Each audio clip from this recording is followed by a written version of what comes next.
Ok, alors maintenant on va donc corriger les exercices. Je vais prendre du rouge, tiens. Alors, augmenter x de 5%. D'accord?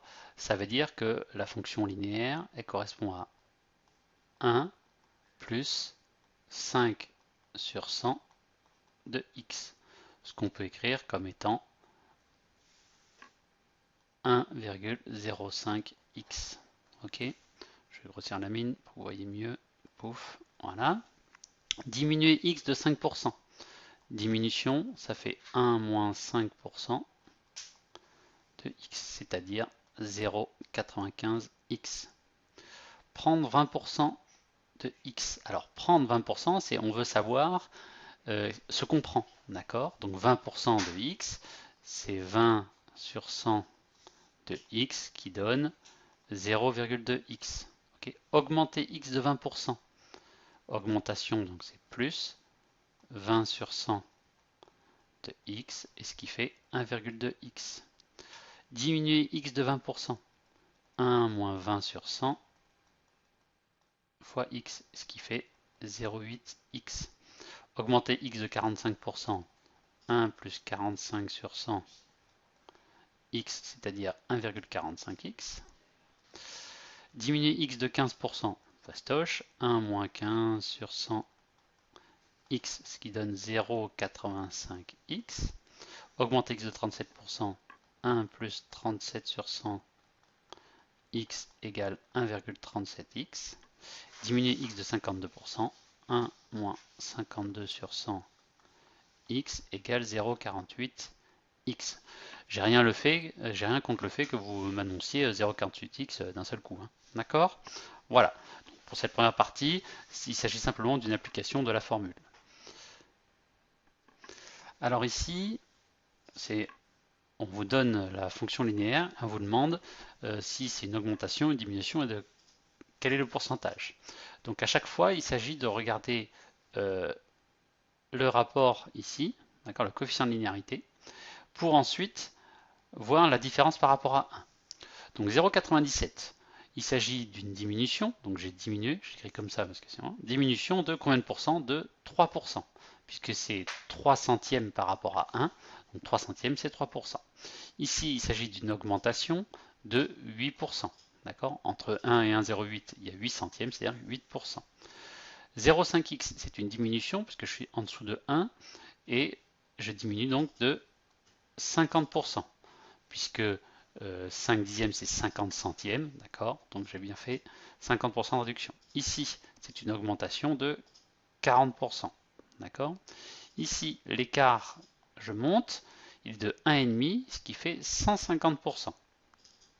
0,12, c'est une chute de, de 88%. Ok? Je fais 1 moins 0,12, ça fait 0,88, c'est-à-dire 88 sur 100. D'accord? Hein, c'est ça hein, le fond de l'affaire. Ici, c'est une baisse, d'accord, de 1%. J'ai baissé de 1 centième. Ici, une augmentation de 12,5%.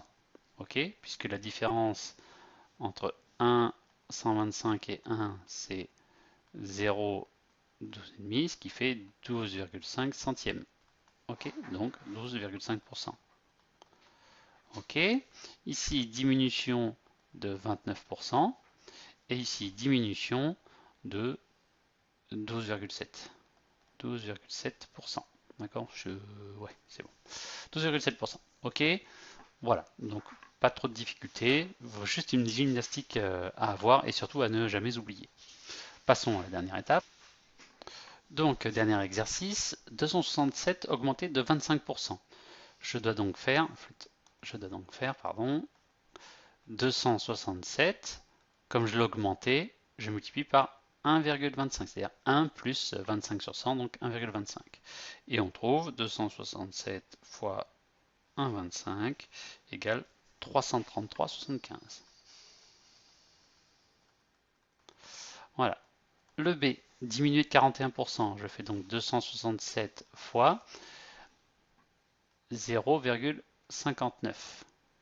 D'accord? Je répète pourquoi le 0,59. J'ai fait dans mon petit coin 1 moins 41 sur 100, ça fait 1 moins 0,41, ça fait bien 0,59. D'accord? Et quand je fais le calcul, on a 157,53. Le C, augmentation de 395 de 102%. Donc ça fait fois 2,02. D'accord? La même chose, 1 plus 102 centièmes, ça fait, je vous le dis, 1 plus 1,02, ça fait bien 2,02. D'accord? Ce qui me donne après calcul 797,9.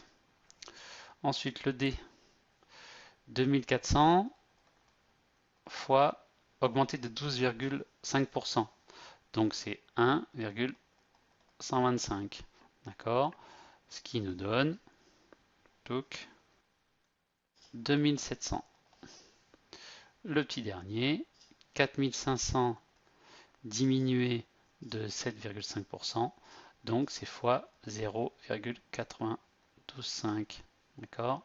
Et on obtient 4162,5. 4162,5. Ok?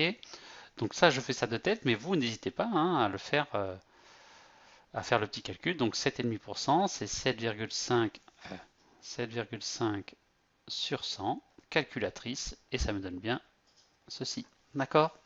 Voilà. Donc on fait bien le lien entre augmentation-diminution en pourcentage et une fonction linéaire qui consiste à multiplier ou multiplier par nombre plus grand que 1 ou plus petit que 1. Voilà.